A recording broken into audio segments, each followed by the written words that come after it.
Hello दोस्तों, कैसे हैं आप सभी को मेरे चैनल मिशन एजुकेशन पर स्वागत है।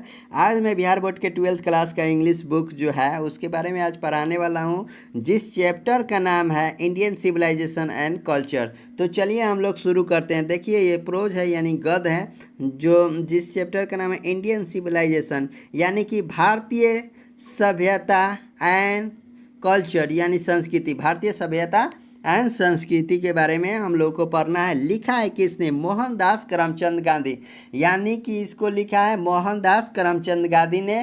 चैप्टर का नाम है इंडियन सिविलाइजेशन एंड कल्चर, भारतीय सभ्यता और संस्कृति।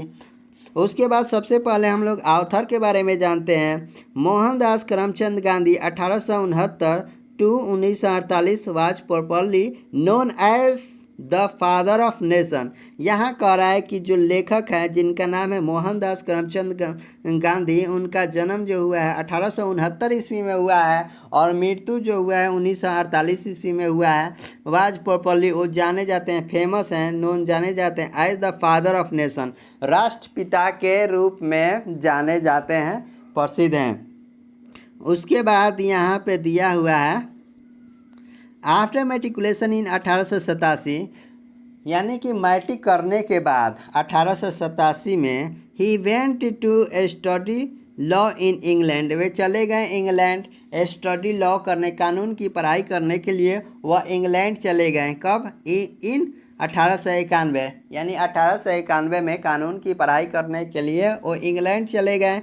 ही पास बार इन लॉ एग्जामिनेशन, और उन्होंने पास किया बार इन लॉ एग्जामिनेशन यानी कि कानून की पढ़ाई को पास किया।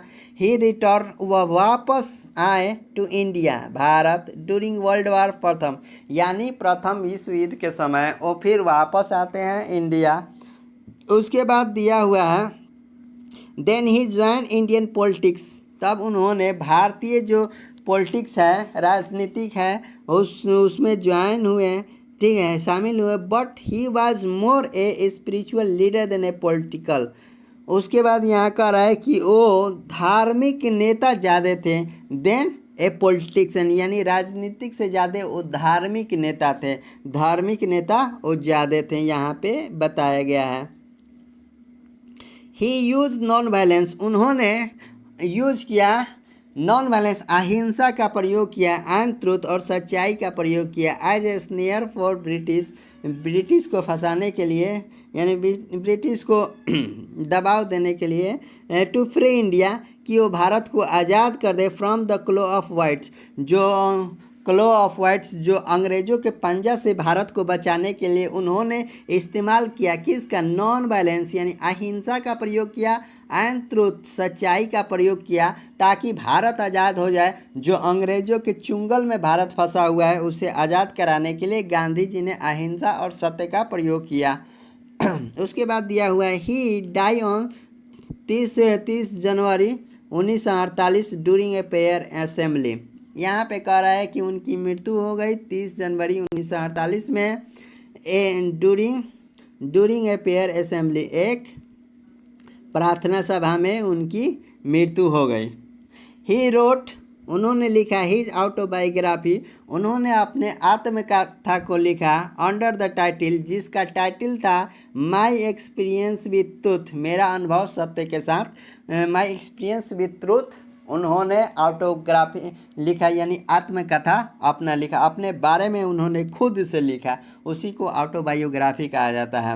उसके बाद यहाँ देखिए ही also write innumerables columns as a articles for Young India. यहाँ पे कह रहा है कि उन्होंने लिखा, असंख्य कॉलम को लिखा, आर्टिकल्स को लिखा, फॉर किस लिए? यंग इंडिया के लिए, ठीक है, न्यूज़पेपर जो यंग इंडिया था उस ज़माने के, उसके लिए उन्होंने असंख्य कॉलम्स भी लिखे हैं और आर्टिकल्स भी लिखे हैं यंग इंडिया के लिए। उसके बाद यहाँ करे he was a master of experience himself particular in English, वह मास्टर थे इंग्लिश के, इंग्लिश में वो मास्टर, यानी कि बहुत ही पकड़ थी उनके इंग्लिश में, खास तौर से जाने जाते थे इसमें पेकुलियर इन इंग्लिश, इंग्लिश में वो खास तौर से अपनी पहचान रखते थे और इंग्लिश में ही ज़्यादातर लिखा करते थे।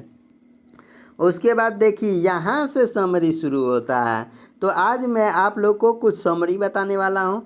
तो चलिए हम लोग शुरू करते हैं। यहाँ दिया हुआ है द एक्सट्रैक्ट, यानी कि जो तत्व है, जो सार है, इंडियन सिविलाइजेशन एंड कल्चर, जो भारतीय संस्कृति और सभ्यता का जो सार है, तत्व है, निचोड़ है, फोकस करता है, केंद्रित करता है ऑन इंडियन सिविलाइजेशन, भारतीय सभ्यता, विच इज पियरलेस, जो कि अटूट है, अद्भुत है, उसके बारे में बताया गया है। यानी कि ये जो लेख है इंडियन सिविलाइजेशन एंड कल्चर, इसमें फोकस, खास केंद्र बिंदु जो रहा है कि भारत की जो सभ्यता है पेयरलेस, अद्भुत, उसके बारे में ही बताया गया है। उसके बाद दिया इट रिवील, यह दर्शाता है, यह दिखाता है द नेशनलिज्म, राष्ट्रभक्ति विद इन गांधी जी, जो गांधी जी के अंदर राष्ट्रभक्ति है ना, राष्ट्रभक्ति जो है गांधी जी के अंदर, उसे दर्शाता है। विच इम्पेल, जो कि मजबूर करता है हिम, गांधी जी को, टू राइट अबाउट वर्जिनिटी, कि इस वर्जिन यानी अद्भुत प्राकृतिक भारत के बारे में कुछ लिखे।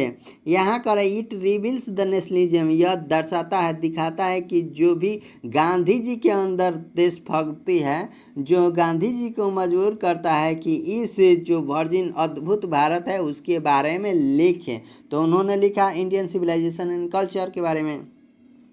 यहाँ पे उसके बाद दिया हुआ है the given exact tell us, जो सार दिया हुआ है हमें बताता है कि इंडियन सिविलाइजेशन, भारतीय सभ्यता, होल्ड एन एक्स्ट्राऑर्डिनरी रैंक, रखता है, एक औधा है, एक्स्ट्राऑर्डिनरी, अद्भुत रैंक है इसका, एमंग ऑल द कल्चर, जितनी भी उसके बाद सभ्यता है, कल्चर है, संस्कृति है, उसमें एक सबसे अच्छा औधा रखता है भारतीय सिविलाइजेशन, भारतीय सभ्यता।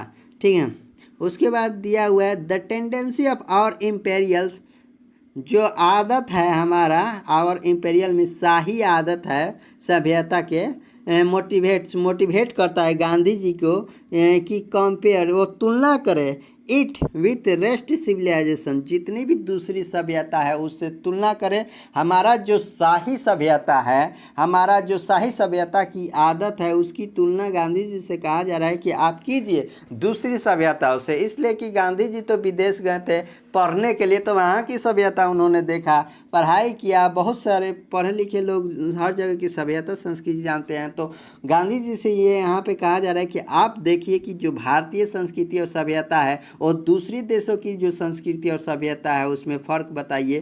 तो यहाँ कहा जा रहा है कि भारतीय संस्कृति एक्स्ट्राऑर्डिनरी है, बहुत ही लाजवाब है, बहुत शानदार रैंक है सभी सिविलाइजेशन में, विच हैज़ मिट देयर डोम, और उन सिविलाइजेशनों से भी तुलना कीजिए जो आज बर्बाद हो चुके हैं। डोम मीन्स क्या होता है? बर्बाद हो चुके हैं। उनका बर्बादी का कारण क्या रहा है उसके बारे में थोड़ा कंपेयर कीजिए, तुलना कीजिए, यहाँ पे कहा जा रहा है। उसके बाद देखिए the civilization of India can not be vanish at any cost. यहाँ कहा जा रहा है कि जो भारत की जो सभ्यता है कैन नॉट बी वैनिश, उसको बर्बाद नहीं किया जा सकता, एट एनी कास्ट, किसी भी कीमत पर इसे बर्बाद नहीं किया जा सकता। ऑल अदर सिविलाइजेशन, और जितनी भी दूसरी सभ्यता है, हैव एक्सपायर, वो या तो ख़त्म हो गए या बिकम वेस्टर्नाइज, या वेस्टर्न हो गए यानी अमेरिकी सभ्यता बन गए, इंग्लैंड की सभ्यता बन गए, या are not in their past, या उनका जो पास्ट है वो स्प्लेंडर, शानदार नहीं रहा। यहाँ पे कहा जा रहा है कि जो भारत की सभ्यता है उसे किसी भी तरह से बर्बाद नहीं किया जा सकता एट एनी कॉस्ट, किसी भी कीमत पर। और दूसरी जो सभ्यताएं थी वो तो ख़त्म हो गई, एक्सपायर हो गई, या वो बदल गई, वेस्टर्नाइज हो गए, या उसकी जो पास्ट है वो शानदार नहीं रहा। लेकिन यहाँ पे बट दे दिया, बट लेकिन इंडिया इज स्टिल, लेकिन भारत स्थिर है, वहीं पे रुका हुआ है, बेहतरीन अपने संस्कृति कल्चर को बनाए हुए है, फास्ट, तेज़ी के साथ, एंड कंटिन्यू, और लगातार अच्छा बनाते जा रहा है। हर स्प्लेंडर, शानदार और मैग्निफिकेंट, माने शानदार रहा है, स्प्लेंडर बहुत ही शानदार रहा, लाजवाब अपने आप को बनाए रखा है संस्कृति और सभ्यता में। इसकी संस्कृति और सभ्यता में आज तक कोई भी देश नहीं है। सबसे बेहतरीन अगर संस्कृति, सबसे बेहतरीन अगर सभ्यता देखी जाए तो वो भारत की सभ्यता और संस्कृति है। उसके बाद यहाँ दिया हुआ है मैनी थ्रस्ट देयर सजेशन, कईयों ने थ्रस्ट थोपा देयर सजेशन, अपने अपने सजेशन, अपने अपने सुझाव दिया। कईयों ने अपने अपने सुझाव दिए, यानी कई देशों ने अपने अपने सुझाव दिया ऑन इंडिया को, भारत को।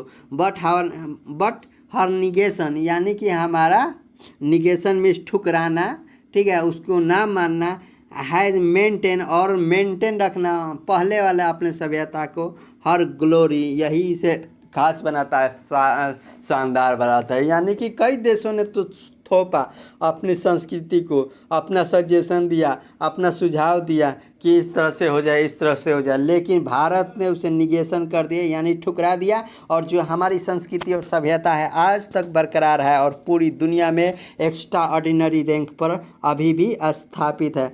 तो देखिए, मैंने अभी तक आप लोगों को यहाँ तक बता दिया, ग्लोरी तक, और ये चैप्टर थोड़ा लंबा है तो मैं नेक्स्ट वीडियो में आप लोगों को बता दूंगा। आप लोग मेरे चैनल को सब्सक्राइब कर ले ताकि जो भी न्यू वीडियो है आप तक पहुँचे। मेरे चैनल को सब्सक्राइब करने के लिए आप सबों को बहुत बहुत शुक्रिया।